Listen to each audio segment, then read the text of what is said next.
The Aegean Sea looks peaceful from above, blue, calm, dotted with white islands. But beneath that postcard surface lies one of the most contested stretches of water on Earth.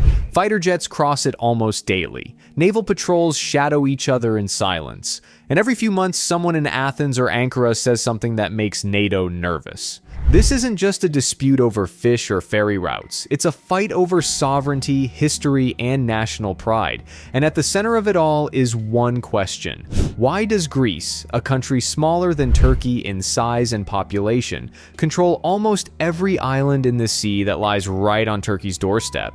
To answer that, you have to rewind a century, to a time when empires were collapsing and borders were being redrawn with a ruler and a hangover. When the Ottoman Empire finally fell apart after World War I, the victors gathered in Lausanne, Switzerland, to carve up what was left. The result was the Treaty of Lausanne, 1923, the diplomatic equivalent of saying, "This is yours, this is mine, and let's never speak again."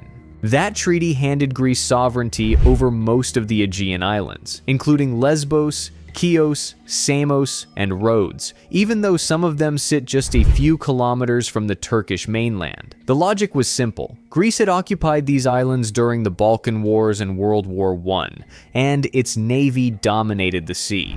Turkey, emerging from the ruins of the Ottoman state, accepted the deal grudgingly as the price of international recognition. But treaties age quickly when geopolitics are involved. 2 decades later, another deal, the Paris Peace Treaty of 1947, transferred the Dodecanese Islands from Italy to Greece. These were the last big pieces of the Aegean puzzle, sealing Greece's control over nearly all its islands. From that point on, Greece held the upper hand, not just politically, but geographically. If the Aegean was a chessboard, Greece suddenly owned almost every square. Yet the rules of that chessboard changed with time. After World War II, a new kind of law began to shape maritime borders.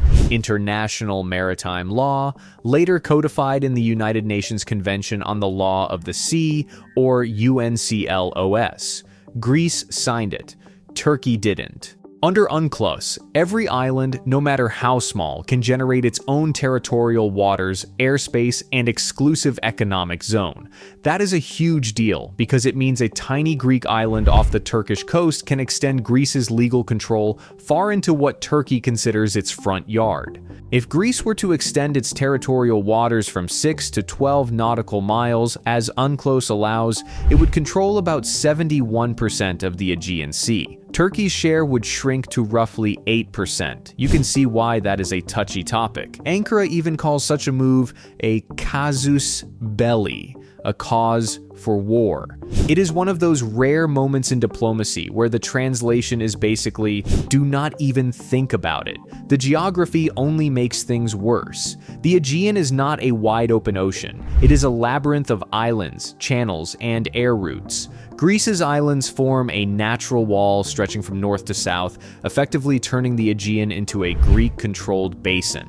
On a map, it looks like Greece has parked its territory right in front of Turkey's harbors. Some of these islands are very close. From Turkey's coastal city of Ayvalık, you can literally see the Greek island of Lesbos, which is less than 10 kilometers away. The island of Kastellorizo, far to the south near Turkey's coast, is just 2 kilometers from the mainland.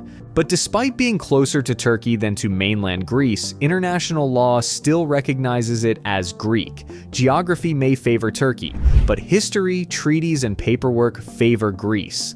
These islands are not just pretty vacation spots, they are strategic gold. They control air routes, shipping lanes, and early warning coverage across the eastern Mediterranean. A radar on Rhodes can track aircraft over half the Aegean. Naval bases on Crete and Lesbos give Greece the ability to monitor almost every Turkish movement at sea. And if you think that sounds paranoid, both countries regularly scramble jets to intercept each other's patrols. It is not just about territory anymore. It is about control of the skies and seas. And control equals leverage. For Greece, the the Aegean is not just geography. It is a national insurance policy. Every island, every airstrip, and every naval outpost extends its defensive wall eastward. Together, they form what Greek officers often call the unsinkable shield. It is not about projecting power, it is about never being cornered again. History taught Greece that lesson the hard way. After centuries under Ottoman rule, independence came at enormous cost. The Greek military and political leadership vowed that the Aegean would never again become a backdoor for invasion. Control of the islands meant early warning, forward defense, and, if necessary, the ability to cut off any naval advance long before it reached the mainland.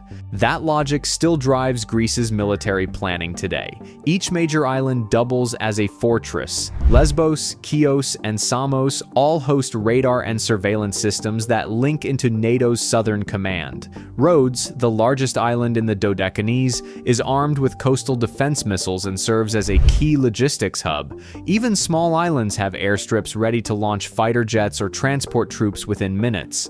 The message is clear: every bit of rock can fight back. Turkey sees this very differently. Under the Treaty of Lausanne, several of these islands were supposed to remain demilitarized, a condition originally designed to prevent conflict. Greece argues that the treaty's demilitarization clauses no longer apply, since the regional security environment has changed. Turkey disagrees, claiming Greece is violating international law by turning peaceful tourist destinations into fortified bases. It is a classic Cold War-style argument, except both sides are NATO allies, which makes it awkward when they show up to the same military exercises. And that is where the real irony lies. Greece and Turkey have been members of NATO for over 70 years, yet they regularly face off in mock dogfights over the Aegean. Greek radar locks on Turkish jets. Turkish ships shadow Greek patrols. Sometimes it is a show of presence. Sometimes it is a message. Both countries accuse the other of provocations, and both are right, depending on which TV channel you are watching. But this is not just military theater. The stakes are real and increasingly economic. Over the last 2 decades, the discovery of natural gas fields in the eastern Mediterranean has added fuel to the dispute. Exclusive economic zones, or EEZs, determine who gets to explore and exploit those underwater resources. For Greece, its islands mean a much larger EEZ footprint, extending deep into the sea. For Turkey, those same islands are a blockade that cuts off access to potential energy riches. That is why Turkey refuses to recognize Greece's maritime claims under UNCLOS. Ankara insists that some islands should not have full maritime zones, especially the smaller ones close to its coast. Kastellorizo, that tiny island near the Turkish town of Kaş, has become a symbol of this disagreement. On paper, it gives Greece rights over a huge section of sea, effectively boxing Turkey out of large parts of the eastern Mediterranean. Turkey calls that absurd. Greece calls it international law. Neither side is backing down. And so, what should have been a legal disagreement about maritime zones has turned into a geopolitical staring contest. Turkish survey ships escorted by warships have entered waters claimed by Greece. Greek frigates have responded in kind. In 2020, 2 of them collided during one such standoff. Nobody fired a shot, but the message was unmistakable. The Aegean was one miscalculation away from crisis. For the European Union, this dispute is more than a local squabble. Greece is an EU member. Turkey is not. That means any confrontation risks dragging Brussels into the equation. The Aegean has become both a border and a pressure valve for larger regional rivalries, migration routes, energy politics, and the balance of power between NATO allies. From the outside, it might look like an argument over lines on a map, but for Greece, those lines define its survival. For Turkey, they define its sense of fairness and national pride. It is also worth remembering that geography gives both sides something to lose. And yet, military spending tells its own story. Greece, despite its small economy, allocates one of the highest defense budgets per capita in NATO, over 2% of GDP. In 2024, Athens finalized deals for French Rafale fighter jets, upgraded F-16S, and new Belhara-class frigates, all designed with one scenario in mind: maintaining air and naval dominance over the Aegean. Turkey, on the other hand, has invested heavily in its domestic arms industry, building drones, warships, and next-generation fighters. The two militaries are modernizing in parallel, watching each other closely across a sea that is barely 100 miles wide. Every move one side makes triggers a counter move from the other. When Turkey announced plans to deploy amphibious forces along its western coast, Greece reinforced its island garrisons. When Greece signed defense agreements with France and the United States, Turkey doubled down on its own regional alliances. It is a balancing act that has been going on for decades, and it is not slowing down. But here is the key to understanding the Aegean standoff. It is not really about who owns the islands. That question was settled long ago. The real issue is what those islands grant: control of the airspace, territorial waters, and economic zones that stretch around them. Each island is not just land. It is a multiplier of power. The more islands Greece holds, the more it can project influence, legally, economically, and militarily, across the sea. Turkey sees that as inherently unfair. Greece sees it as the natural outcome of law and history, and so the Aegean remains a kind of maritime stalemate, one that both countries claim to manage through diplomacy, but neither is willing to concede. If you ever want to see NATO sweat, put Greece and Turkey in the same room. Both countries joined the alliance in the 1950s to contain Soviet expansion, but today their biggest security headaches often come from each other. Every time there is a summit, diplomats have to perform verbal gymnastics to keep the two sides from clashing, sometimes literally. The Aegean dispute is not just about territory, it is about identity.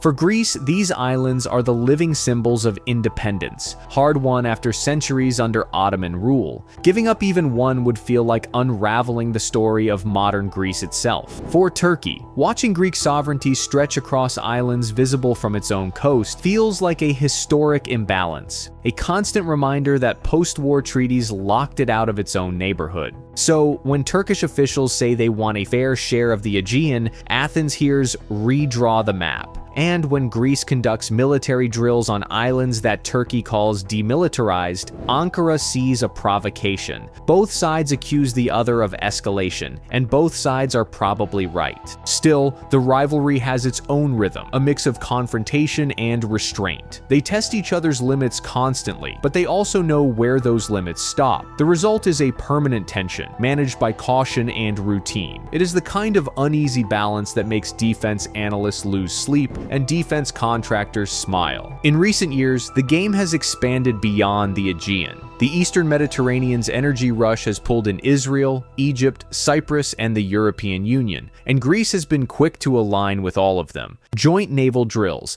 pipeline agreements, and defense pacts have turned Athens into a key regional player, while Turkey has responded with its own Blue Homeland Doctrine, a strategy declaring its right to project power across the surrounding seas. The two visions overlap, of course. In the Eastern Mediterranean, everyone's map conveniently includes someone else's territory. This rivalry has a modern twist: technology. Turkey's navy now fields advanced frigates, missile boats, and a growing fleet of indigenous drones capable of maritime surveillance and strike operations. Greece, not to be outdone, has bought French Belhara-class frigates, Rafale fighters, and American F-35s in the pipeline. Both nations are rearming faster than at any point in decades. It is not an arms race on paper, but in practice, that is exactly what it looks like. And yet, beneath the hardware and headlines, there is a certain predictability. Both militaries understand that an open conflict would be disastrous, politically, economically, and diplomatically. Tourism alone, the lifeblood of both nations, would vanish overnight. Trade routes through the Aegean would choke, and NATO would find itself facing the nightmare scenario of two allies firing at each other while Moscow watches with popcorn. So instead of war, we get posturing, radar locks, air intercepts, and political statements carefully calibrated to play well at home.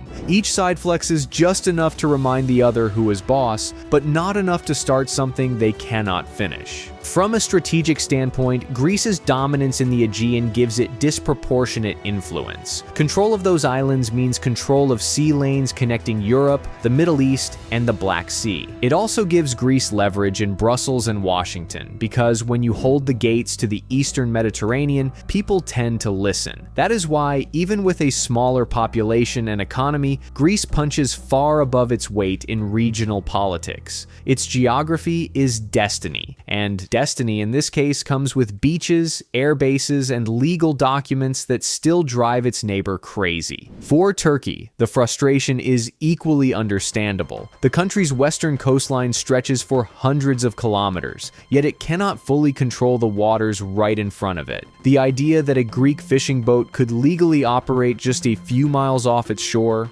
under international law, feels like a humiliation baked into the map. Ankara's refusal to sign UNCLOS is not stubbornness, it is strategy. Signing would mean accepting those maritime boundaries forever, and forever is a long time when you believe history still owes you a revision. So here we are, nearly a century after Lausanne, still arguing about the same sea. The treaties that ended one conflict now define another, quieter, colder, and far more complex. In truth, Greece controls the Aegean not because it is bigger, stronger, or luckier, but because it won the legal and diplomatic battles that mattered most when the modern world was being built. It turned geography into law, law into policy, and policy into permanence. Every wave that rolls through the Aegean passes over history, written in signatures and stamped with wax seals nearly 100 years old. The irony is that both countries are right in their own ways. Greece defends the rules it agreed to. Turkey challenges rules it never accepted. And so, the Aegean remains trapped between two versions of justice, one drawn on maps, the other written in memory. In the end, the answer to why Greece controls the Aegean is simple, because the world decided it would. But the reason it still controls it a century later is because it refuses to let go. From a distance, it is just another blue patch on the map. Up close, it is the front line of history, a reminder that the sea between Greece and Turkey is not just water. It is the boundary between past and present, treaty and tension, peace and pride. And for now, at least, that line still runs exactly where it did in 1923.